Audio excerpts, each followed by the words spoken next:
Understanding the Bible Radio, Ron Saxton here. Thank you guys for joining me for another live study. Reverse translation, still dealing with 15 real quick. Just want to do this real quick, then I'm going into 16 on the next study in a matter of minutes. But just want to talk about this. Yeah, just want to talk about it and reiterate because it's on my mind. You want to get to the definitive, you want to get to the core where you can't go any further.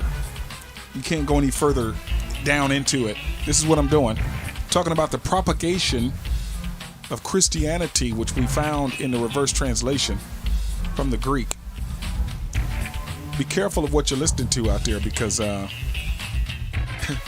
definitely deceptive. They're out to deceive. Sounds good. Sure, it sounds good to you. Because deception always does sound good. You don't want to study, you refuse to do it, but here's you're going to get it. Live on screen. Listen. Christ, the propitiation, the begotten Son, the law, the judge, the ruler, the standard, the Messiah, Yeshua HaMashiach, yes, the one, the true Jesus He's Christ. the way, Here the on truth, Understanding the life, the Bible, Radio, Savior, on screen study, Facebook Live, YouTube Live, Yes, on screen, undeniable facts of Scripture. the Father has sent him forth. We now hear from him. We don't hear from other prophets.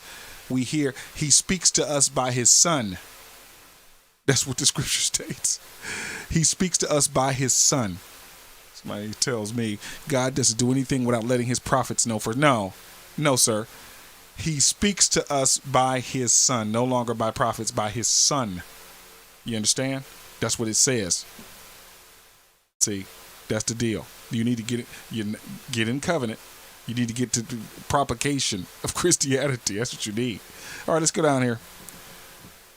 Let me go here and let me do this while this is up.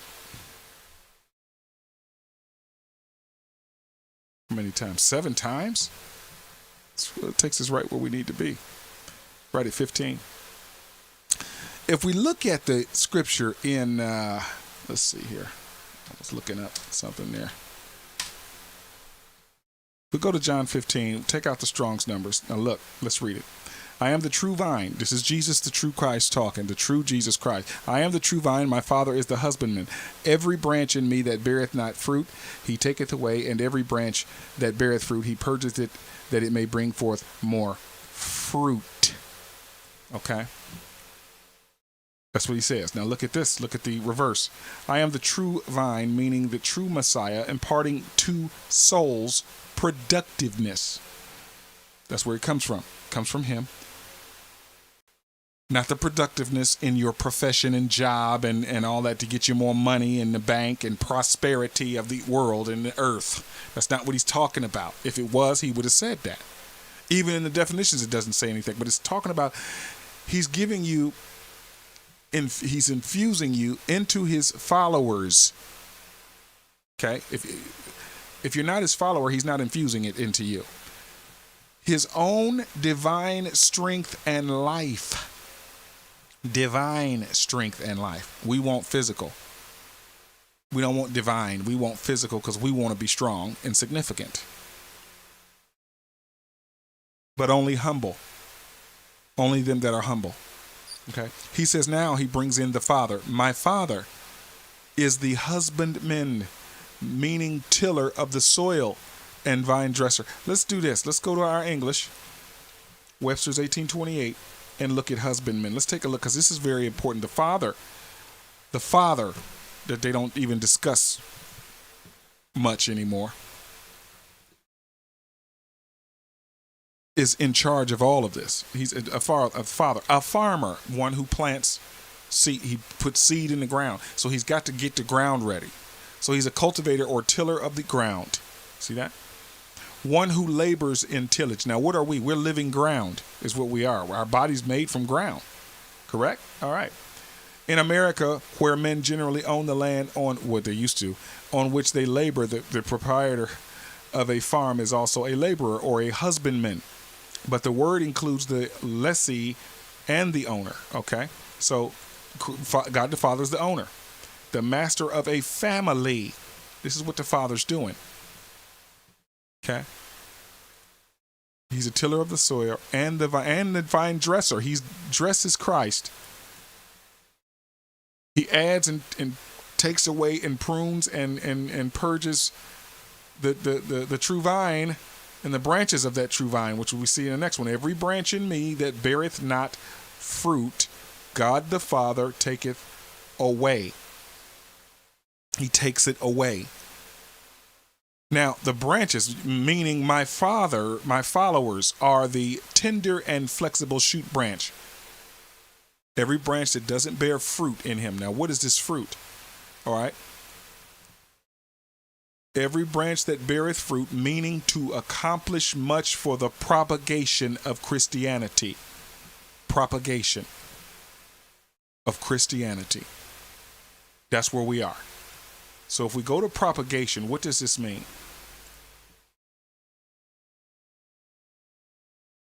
Let's go here to our Webster's 1828 now. Back before any of us were born. The act of propagating, the continuance of Christianity, or multiplication of the kind by generation or successive production, as the propagation of animals or plants. There is not in nature a spontaneous generation, but all came by propagation. That's an example. Here's the next one. The spreading or extension of anything as the propagation of sound or of reports. Media. Put this out. Everybody share it, like it, send it out, put it on the websites. Propagation. Propagation. The spread of anything by planting and establishing in places before destitute, as the propagation of the gospel among pagans or heathens or non-people that believed in his Son by hearing the true good news of the Father. A forward or promotion. Okay? So this is a spreading, it's a forwarding, it's a extension, increasing, all right? It's a continuance, it's a multiplication of Christ followers and he makes it clear also again in making go forth and make disciples. That's the propagation he's talking about there. And look at this definition. And its furtherance. And its furtherance in the souls of men, not in buildings. It says in the souls. We are to speak the true gospel, period. You're supposed to speak the true deal. First you need to know it. Then you need to speak the true deal. We're not worried about the end times. We're not worried about where we are, the great tribulation, who the Antichrist is. We're not worried about that. That's not what we're supposed to be speaking. What we're supposed to be speaking is the true gospel of God the Father, and it's got nothing to do with 10 commandments. Nothing. That is divorced, period. It's got nothing to do with Hebrew traditions. It's got nothing to do with that. Oh, how are we supposed to act? Let's act like them. They were God's chosen people. Let's go. No. This has everything to do with the furtherance of Christianity in the souls of men. People received the Spirit, became born again in Acts 2 without doing any Hebrew style traditions, any type of godly acts. They received the Spirit of God, period. That was the propagation, beginning of the propagation right there of Christianity. Acts 2. God the Father purges them, meaning cleanses. He does this properly from filth, impurity, guilt, and expiates them, that they may bring forth more fruit, meaning accomplishing much more for the propagation of Christianity and its furtherance into the souls of men. That's what this is, simple and plain. That's what it's about. Bottom line, period. He didn't say it was about anything else. We make it about something else. We are the ones that do that. We are the ones that take it and run away with it. Why? Because first of all, he's not letting this gospel propagate in your soul. Period. Please allow us to extend our deepest thanks, our humblest appreciation, our greatest gratitude for your fellowship here with us, sharing the letter of the gospel, the ancient definitions of Scripture. This is Understanding the Bible.